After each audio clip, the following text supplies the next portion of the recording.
Olá, meu nome é Dineu de Paula e eu estou aqui a convite da Associação Assistencial Espírita Messe de Amor para ter uma conversa com vocês sobre o tema compaixão.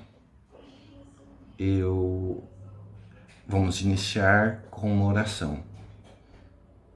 Senhor Jesus, querido amigo de todas as horas, agradecemos por todas as bênçãos de nossa vida, agradecemos pelo seu amor que nunca cansa de nós, agradecemos pela bênção da encarnação, agradecemos, Senhor, por nossas famílias, por todas as pequenas coisas que nos rodeiam, também pelas pessoas, as oportunidades, as quais muitas vezes nem notamos, mas que são o atuar constante da misericórdia e da providência divina, assegurando nossas vidas, colocando-nos no caminho reto, a fim de que possamos aprender e crescer rumo à felicidade, rumo a Deus.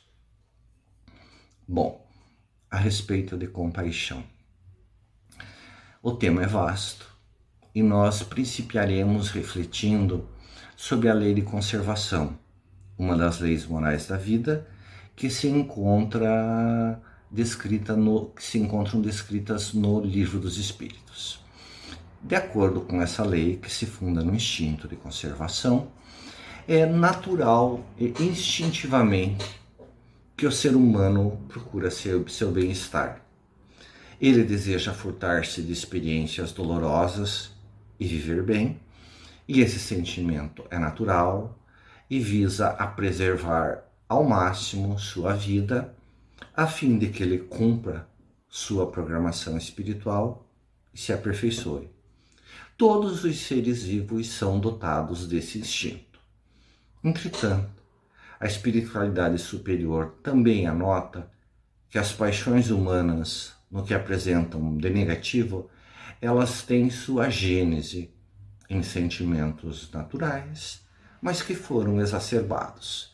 Ela ensina que o egoísmo é a raiz de todos os vícios. Ou seja, o egoísmo é que gera e potencializa todos os vícios e paixões que infelicitam a criatura humana. Ocorre que é justamente o instinto de conservação, que é a base da lei de conservação, que quando exagerado faz surgir o egoísmo. O instinto de conservação, ele atende uma lei natural, uma lei ética, ele é bom em si, mas a sua amplificação, além do razoável, engendra vícios. Primeiro, faz surgir o egoísmo, que dá origem a todos os demais, como o orgulho, a inveja e o ciúme. Há um sentido providencial na lei de conservação. Preservar o próprio bem-estar, a própria saúde física e mental, para viver o máximo, para aprender, evoluir e evoluir o máximo que aquela existência corporal propicia, ou seja, para cumprir a sua função, a sua missão, a sua tarefa na Terra. O problema é quando essa busca de bem-estar passa do razoável e se torna o objetivo da vida. Afinal, a conservação é um instrumento a serviço do progresso, não é a própria razão de existir. Em etapas primitivas da vida imortal, os instintos são de capital importância, mas quando a razão se desenvolve, eles gradualmente devem ceder espaço à reflexão e também à ética. Um animal, ele necessita ser guiado estritamente pelo instinto de conservação. Ele precisa considerar as suas necessidades acima de qualquer outra coisa, senão perece. Caso não coloque a sua vida e a das suas crias em primeiro plano, e as defenda com rapidez e ferocidade, todos viram alimentos de outros animais. Ocorre que o viver humano não tem essa conotação atroz. Não é necessário se defender a todo instante e a todo custo, de forma egoísta, sem considerar as necessidades alheias. No livro Céu e Inferno, que compõe as obras básicas da codificação espírita, há relatos de espíritos de todos os níveis intelectuais e morais. A partir desses relatos, obtidos com o auxílio do fenômeno mediúnico, Kardec elaborou uma série de princípios que ele nominou de Código Penal da Vida Futura. Esses princípios, eles sinalizam o que torna um espírito feliz ou infeliz, o que ele experimenta, as consequências que ele sofre ou goza ao retornar à pátria espiritual. E segundo esse Código Penal da Vida Futura, a felicidade de uma alma é proporcional à sua perfeição. Quanto mais perfeita, mais feliz ela é. A sua aventura acompanha de modo automático o seu nível de virtudes. Não há uma única virtude que não produza alegria e nem um único defeito que não cause dor. Nessa linha, nós não sofremos apenas para expiar por erros praticados. Toda imperfeição gera dor automaticamente. Todos os espíritos são dotados da angelitude e o progresso é um desígnio divino, ele é um imperativo cósmico. A vida propicia situações para o espírito se desgostar de seu vício, até que finalmente se libere dele. Então atentemos, imperfeições e vícios causam e atraem dores e misérias. Então nós temos uma questão delicada. É normal buscar o bem-estar, mas não acima de qualquer coisa e a qualquer custo.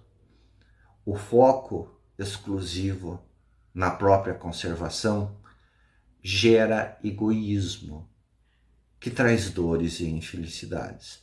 É preciso achar um ponto de equilíbrio para se preservar, sem se candidatar ao sofrimento próprio do egoísmo, próprio do egoísta. A mídia é rica de notícias negativas, como corrupção de autoridades, escândalos no Congresso, desvios de dinheiro, abusos contra crianças, contra idosos, violências de toda ordem. E nesse contexto, não é difícil desejar que quem erra seja enquadrado severamente. O ser humano naturalmente busca o bem-estar e identifica no semelhante em estado de desequilíbrio um empecilho à sua paz, à sua felicidade. Há quem sustente, e hoje isso está muito em voga na mídia, a necessidade de se adotarem medidas mais gravosas, como pena de morte, prisão perpétua ou trabalhos forçados. A questão é que quando alguém muito amado comete um erro, essa linha de sentir começa a mudar. A criatura acha boa a severidade para os filhos, os irmãos, as irmãs, os pais e as mães dos outros, não para aqueles que amam.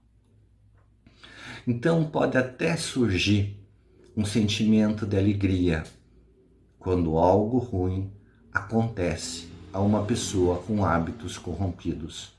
Por exemplo, sabe-se que no Brasil as condições de vida dos presos é muito ruim.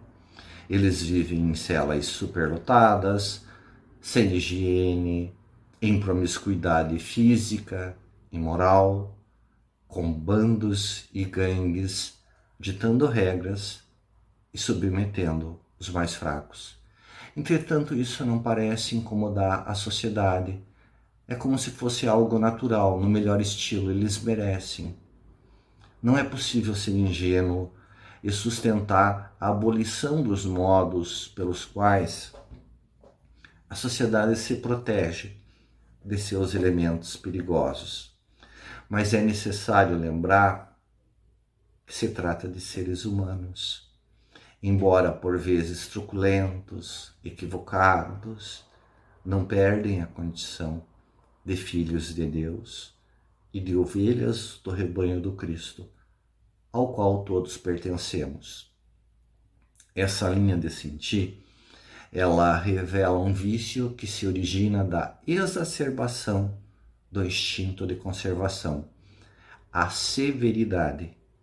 Como alguém prejudica nosso bem-estar com seu desequilíbrio, nós desejamos que seja enquadrado e severamente punido de forma rápida, contundente e grave. Isso para que pare logo com a conduta que nos incomoda. Seja o criminoso que tira a paz da sociedade, colega de trabalho complicado, parente difícil, queremos que sejam afastados rápido, punidos, que sofram, porque atrapalham a nossa felicidade. Esse sentimento revela egoísmo, que é um vício. E todo vício gera sofrimento, faz sofrer. A respeito, convém recordar a afirmação de Jesus de que cada um será medido com a medida que aplicar aos outros. Essa citação está em Mateus, capítulo 7, versículo 2.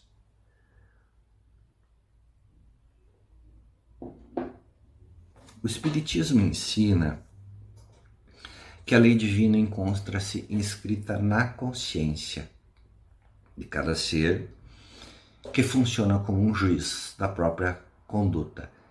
É impossível burlar a lei divina, já que nós a levamos inscrita no próprio íntimo. Então, quem se habitua a analisar severamente os erros do próximo, molda em seu íntimo um juiz implacável. No livro Boa Nova, do espírito Humberto de Campos, mediante a psicografia de Francisco Cândido Xavier, há um exemplo bem eloquente do sofrimento que a severidade traz. Trata-se de uma obra deliciosa, na qual algumas passagens sintéticas do Evangelho, elas são detalhadas. E essa obra, ela torna o Cristo uma figura ainda mais admirável e mais próxima, ao narrar aspectos do seu cotidiano e convívio íntimo com seus seguidores. E percebe-se pela narrativa que Pedro era bastante severo com os que considerava transviados, em especial com as denominadas mulheres de má vida.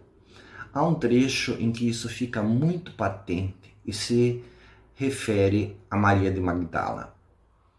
Após muito hesitar, Maria de Magdala ou Maria Madalena, ela decidiu conversar com Jesus.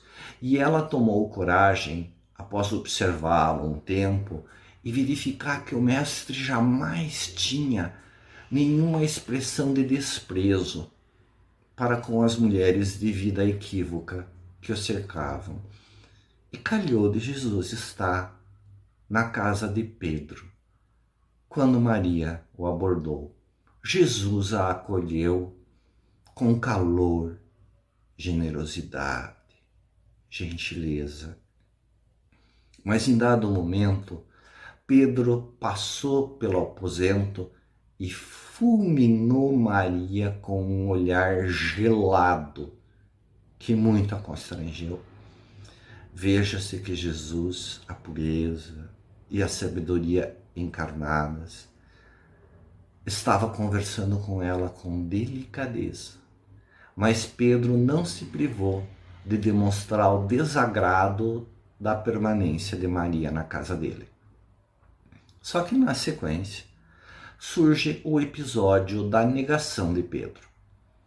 Na última ceia, os apóstolos começaram a discutir a respeito de quem seria o maior quando o reino dos céus se implantasse na terra. Jesus, que os observava com piedade, despiu sua túnica, colocou uma toalha em torno dos rins, à moda dos escravos mais modestos, tomou de um vaso de água perfumada e começou a lavar os pés dos apóstolos. E falou que o maior no reino do bem e da verdade seria aquele que se fizesse sinceramente o menor de todos. Pedro não compreendeu o gesto e, quando chegou a sua vez, disse que o mestre não lhe lavaria os pés e ainda criticou asperamente os companheiros que tinham permitido a lavagem e deslançou olhares de reprovação. Jesus o exprobou a que não quisesse ser melhor do que os outros. E na sequência aduziu que sua hora se aproximava e que os discípulos se dispersariam no momento supremo. Pedro quis saber onde Jesus iria e, desejoso de enfatizar sua dedicação perante os companheiros, afirmou que poderia seguir Jesus em qualquer situação e que daria a própria vida por ele. Jesus lhe retrucou que antes que o galo cantasse naquela mesma noite, Pedro o teria negado 3 vezes. O pescador ficou muito ofendido e perguntou se Jesus o considerava mau e endurecido a tal ponto. O mestre disse que não o considerava nada daquilo, nem grato ou indiferente, mas que ele aprenderia naquela mesma noite que o homem no mundo é mais frágil do que perverso. No decorrer da noite, Jesus foi preso e os apóstolos debandaram. Pedro experimentou um grande frio no coração. Ele tomou-se de dúvidas e aflições e pensou nos familiares que dependiam dele, em todos os seus deveres de homem, nas punições que o esperavam caso afrontasse as convenções de Jerusalém. Nisso, uma mulher lhe perguntou se ele era um dos companheiros do profeta recentemente preso. Pedro negou com veemência, tomado de forte emoção. Ele tentou se justificar com a própria consciência, dizendo que ele precisava ficar livre para poder tentar alguma coisa em favor do Cristo. E ele foi novamente abordado, dessa vez por um homem que lhe perguntou se tinha vindo socorrer seu mestre. Ele disse que jamais havia considerado o preso como mestre. Mais uma vez foi abordado, agora por um soldado, que o acusou formalmente de ser discípulo de Jesus. Pela 3ª vez negou com veemência, e nisso os galos começaram a cantar. Pedro recordou as palavras de Jesus e tomou-se de infinita angústia. Ele olhou para o lado em que ficava a cela em que seu mestre havia sido preso, e ele viu o semblante sereno de Jesus contemplando-o através das grades. Pedro sentiu remorso e profunda vergonha de seu comportamento. Ele se afastou de todos e começou a chorar.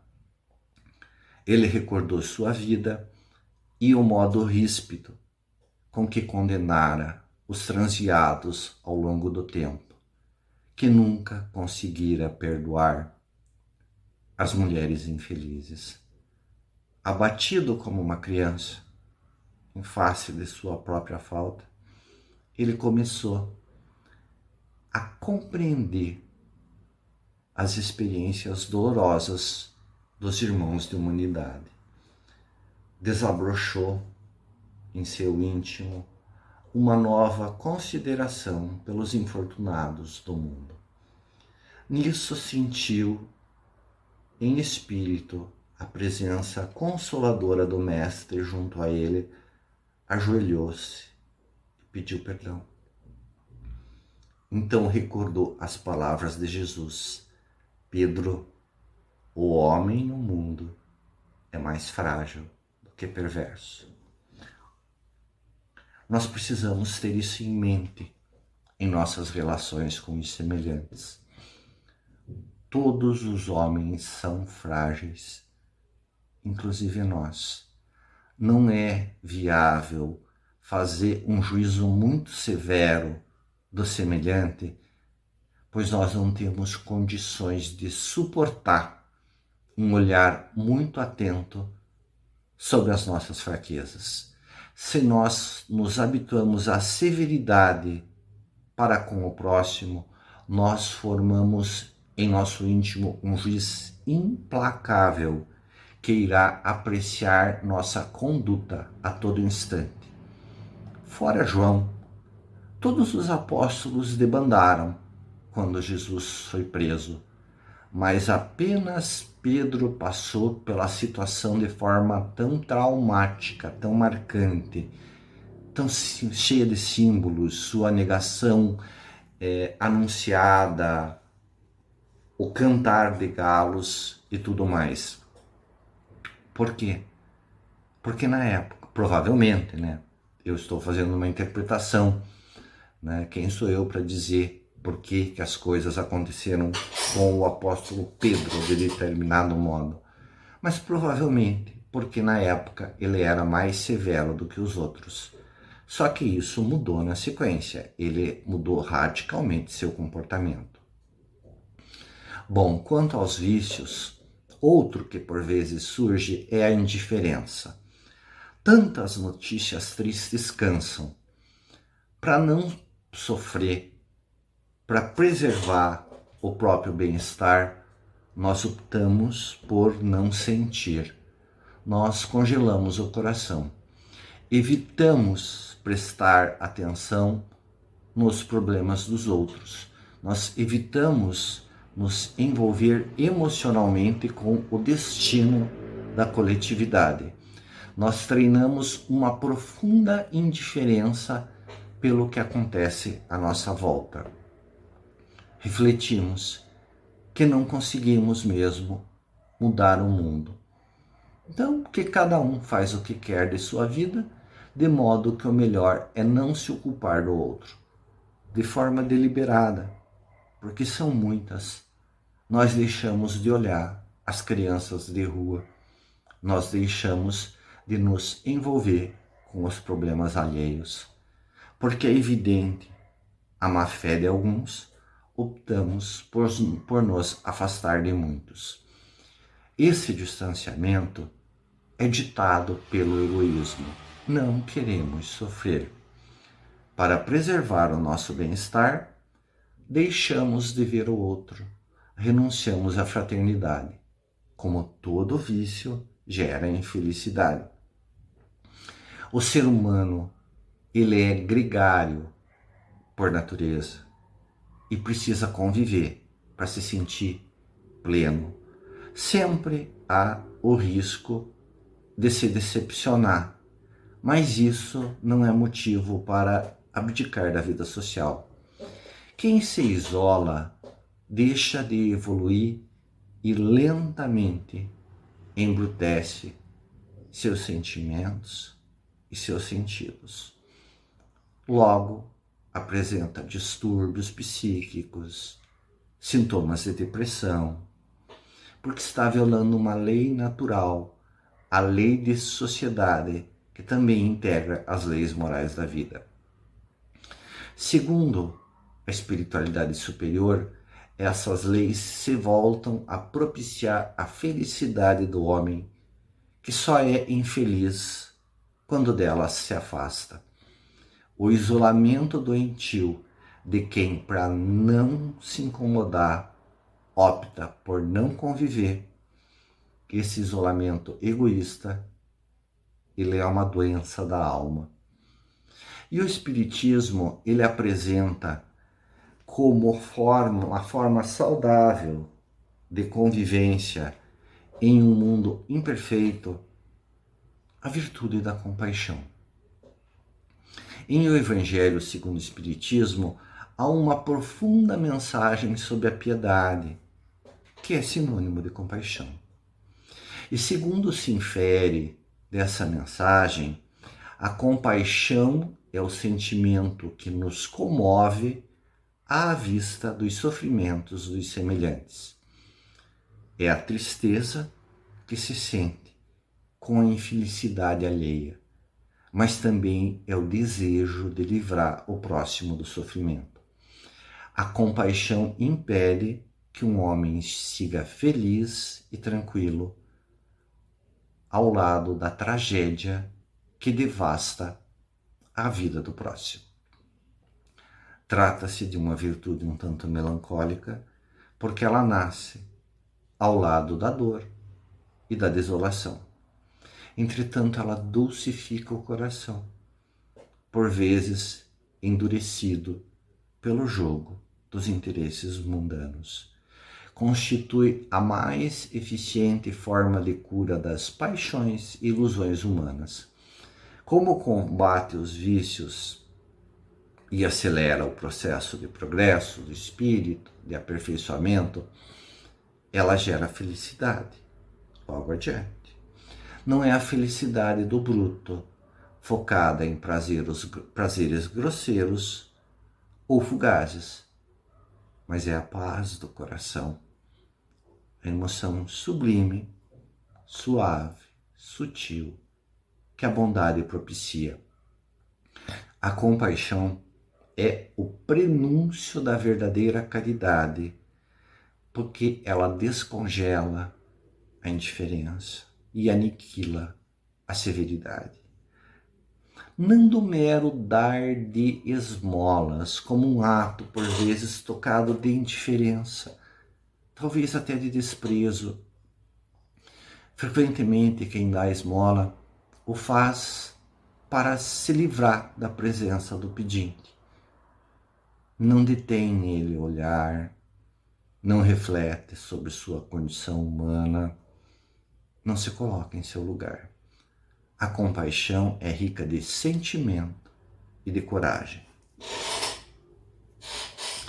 Para ser compassivo, é necessário estar disposto a partilhar as experiências dos irmãos em humanidade, a se envolver com eles, a torcer pelo seu sucesso. Esse hábito de perceber o próximo, de ter empatia por ele, coloca freios no egoísmo e no orgulho. Quem realmente principia a sentir tristeza ante alguém que sofre, modifica seu íntimo, seus valores, sua noção de prioridades.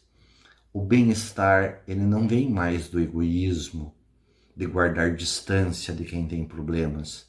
O primeiro estágio da compaixão é o sentimento de tristeza pelo sofrimento alheio, mas ela logo evolui para o desejo de livrar o próximo do sofrimento.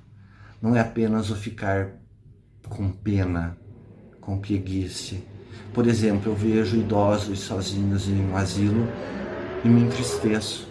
Eu não quero nem ver, eu nunca mais volto, porque eu fico triste. Isso é inútil, né? Porque eu não vejo mais, mas os velhinhos continuam sozinhos. É muito mais útil se eu for lá fazer companhia a eles. Então, A alma, pela compaixão, ela se enternece pelo espetáculo das dores humanas e se envolve com elas de modo ativo, torna-se um amparo real dos desgraçados do mundo, nos sentidos material e moral. É uma virtude vigorosa e dinâmica que impulsiona a efetiva caridade rica de bondade. O compassivo não quer e não consegue mais ser feliz sozinho. Se a dor do outro me incomoda, se a dor do outro me faz infeliz, é natural que eu queira ajudá-lo a se livrar do sofrimento. Eu quero ser feliz, porque eu vou ser feliz com a felicidade de quem me cerca. Então não se trata de ser pessimista, achar que o mundo está perdido, que nada resta a fazer, eu vou ficar triste por tudo. Não é isso. É acreditar no bem, é amar o progresso e por isso agir com firmeza para que o bem se instale na forma da fragilidade legítima.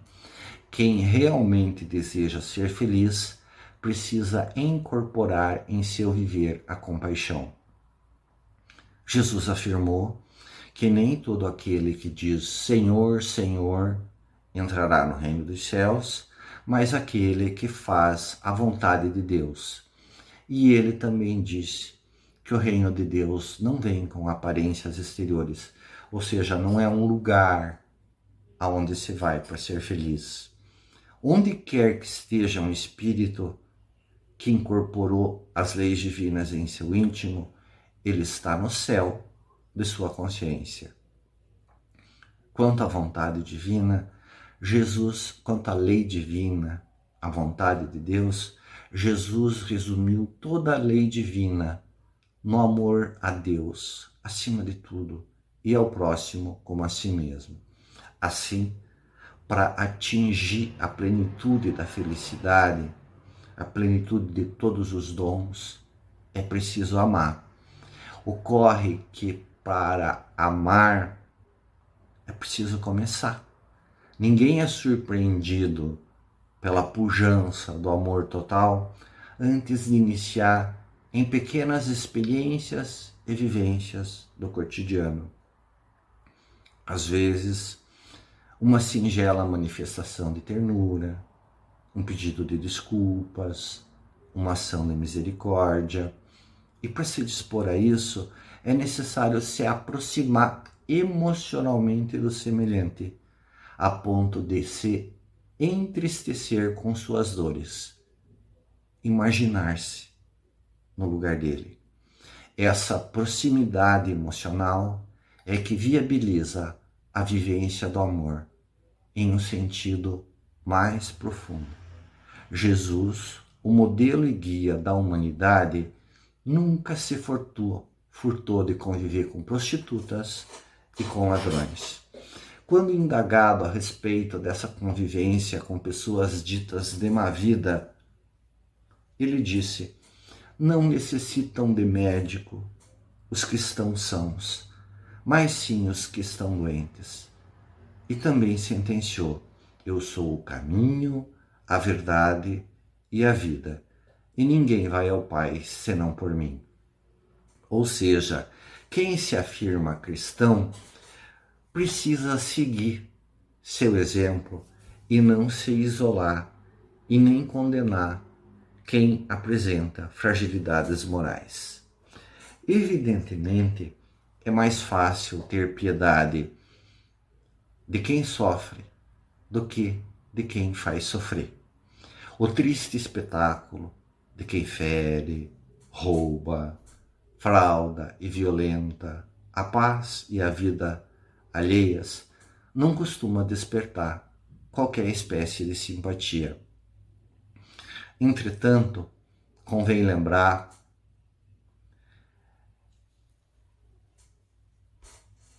que a lei divina é perfeita e cuida de todos.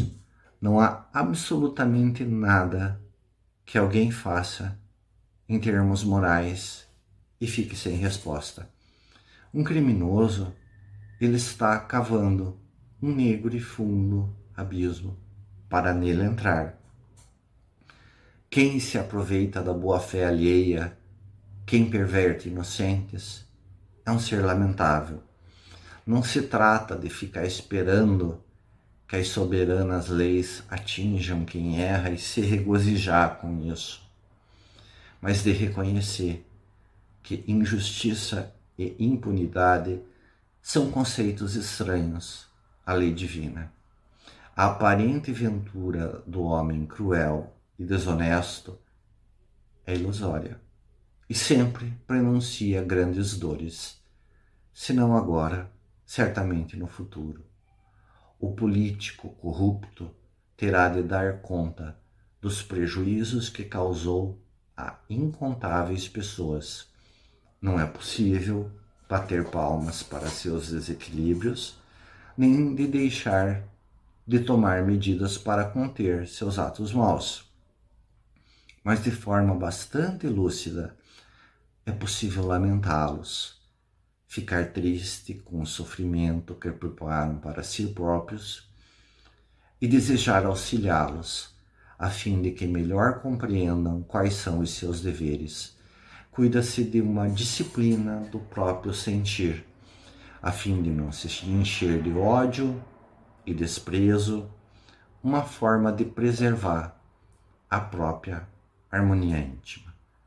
Quanto aos que nos parecem de difícil trato, nós não sabemos das dificuldades que eles enfrentam, as dificuldades de suas vidas, as tragédias que enfrentam em silêncio, embora de mau humor. Talvez nós não conseguíssemos suportar tudo o que eles suportam.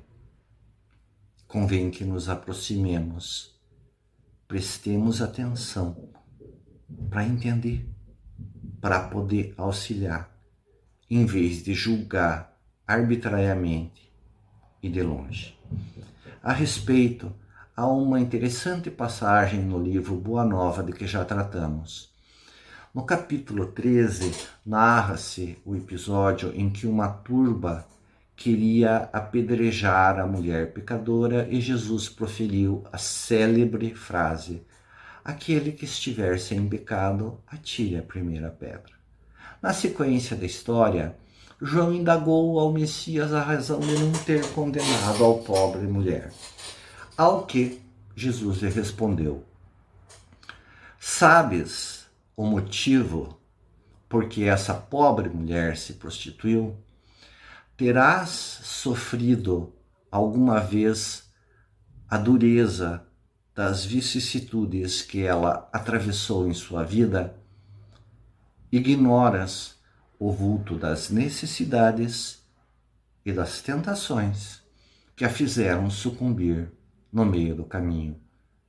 Não sabes quantas vezes tem ela sido objeto de escárnio dos pais e dos irmãos, das mulheres mais felizes.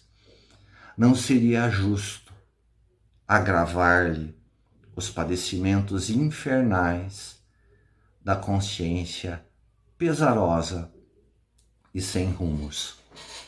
São palavras de extrema sabedoria proferidas pelo único espírito que já pisou o solo do planeta. Convém tentar aplicá-las em nossas vidas. E, finalmente, convém abordar a compaixão por nós mesmos.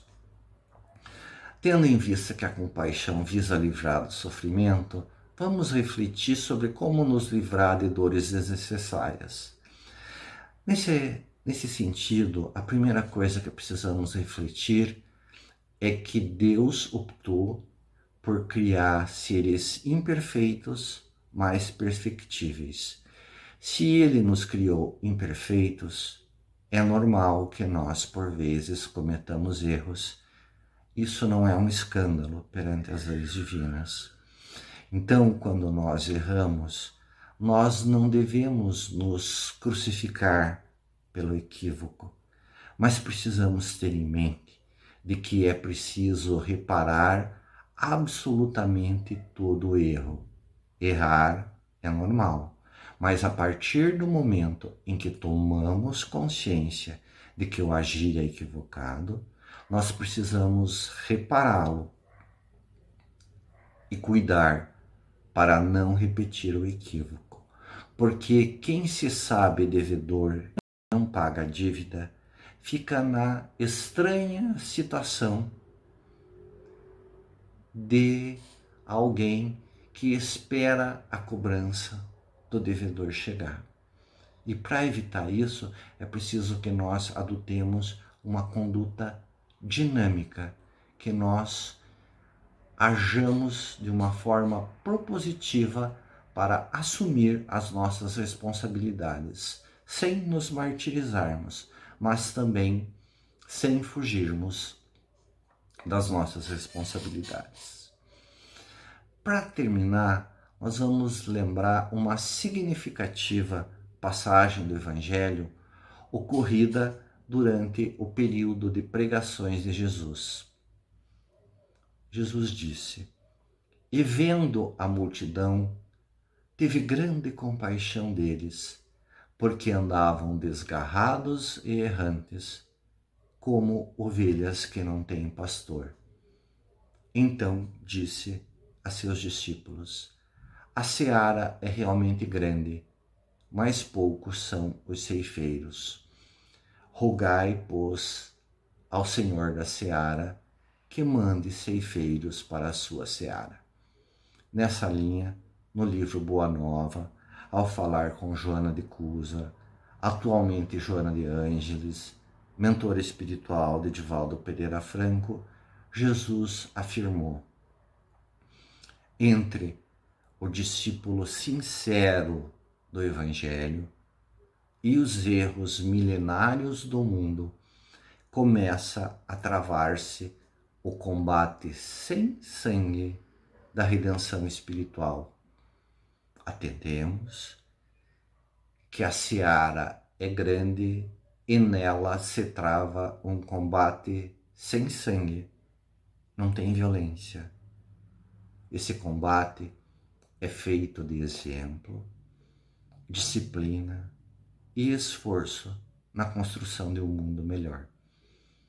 Quem deseja ser cristão, quem anela pela paz ofertada pelo Cristo, precisa travar esse combate, no qual auxilia o progresso do próximo, sem imposição, sem severidade, sem acusações, sem mágoas e sem violências. Com compaixão, enfim. Agradeço a companhia de todos. Que Jesus permaneça sempre conosco.